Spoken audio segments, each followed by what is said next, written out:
How's it working out for you on Dexter Yeah. and Linwood? Yep. How's it working out on Puritan? There's sometimes needs to be a healthy tension between. That's why we had these three branches of government. Nobody should have unchecked power. Yeah. And so what they did is they made Kwame this don that had unchecked power that I didn't have, and they took it and gave it to somebody else. It's master. I admire. But they also was able to put any kind of issues and failures at your doorstep. Absolutely. And so Because everything. you the Don. Listen, everything became my fault. Stuff happened here when I was 4 or 5 years old. Yeah, he did it, but and so the crazy part about it, it was masterful. I heard Mike Tyson say one time, "I admire their treachery." That's how I feel about the strategic plan to move me out of the way, but at the same time, it was to move all Black Detroiters out of the way. It was. I know everybody think it was about me and Bobby. It was never about me and Bobby. So having that conversation with even older Black folks in the city, I remember I had a meeting with all these pastors in my basement over there at the Manugian. And I said, if you let them run me out of here, they coming to get y'all next. Yep. Boy, they got so mad at me, they left that, they went to calling people. Why they get mad at you? Because I don't have any business saying that to them.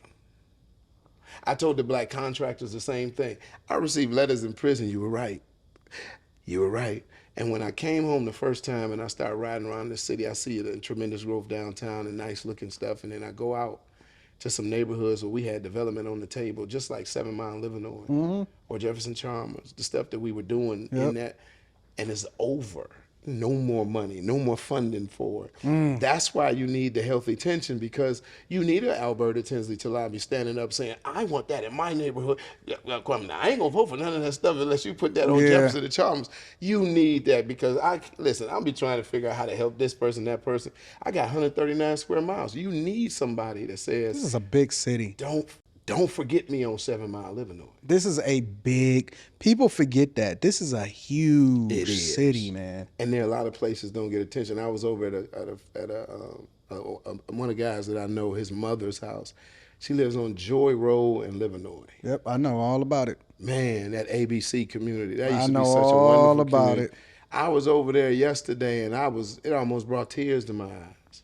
Whole blocks. And I'm like, whoa. And I remember all of those older folks that were over there and what they used to ask for, and how, everybody in 04, I mean, 48204, all of them, they asked for certain precincts to look at it, the 10th precinct, this precinct. And it's just, you need that, because if you just the mayor for downtown, then you're not really the mayor. Yeah. That's not doing it. That's not the hard job. The hard job is being the mayor for people on Gratiot and 6 Mile, and the mayor for people on Jefferson and Woodward. Yeah, you got to be both, and you got to be able to balance that. And unfortunately, that's a hard balancing act in the city of Detroit. If you would have known what you knew just based off of how difficult the job was going to be, because you don't know what you don't know until you get in there, even though you had dreams of going in there, right? If you'd have known what you know now, being older, wiser, hindsight, insight, and information, would you have still done it and did it differently? Or would you would have, just said, you know what, I can't do it? Yeah, I would have done it and did it much differently in some areas. But it's crazy, because the only reason I got the wisdom now is to get in my head. Yeah. And some stuff, you just got to run into the wall and say, oh, yeah, I probably should choose a different way. But out of 52-year-old Kwame would have been doing things different than 31-year-old Kwame. Yeah.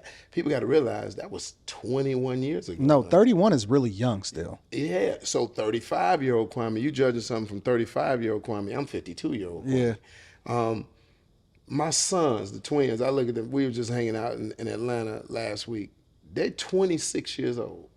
Jelani and Jaleel are 26 years old. Yeah. And when you look at them, do you think, man, are you really ready to run that? Man, 26, they reminded me, at 26, you was in the legislature. Yeah. I'm like, yeah, man, I was tripping.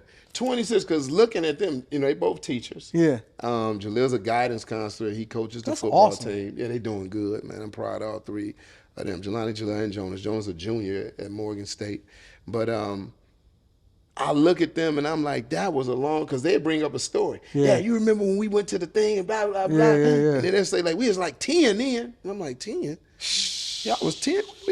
So And so for me to be playing in the snow with them downtown is something I'm not doing. None of that. 52-year-old Kwame knees hurt. Yeah. So it's just a thing of I would have definitely done some things differently. I could have got some things done much easier than it took.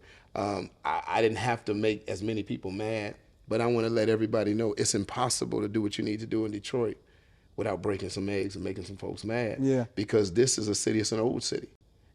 Generations of people that have been doing business with, and people in Detroit don't even know that there's a whole thriving business district on the riverfront, West Riverfront. It is. West. It is, yep. It's families that been down there for this the third generation shipping company, intermodal facility. Yep. You not going down there. They've been sitting there quietly. They don't live in Detroit.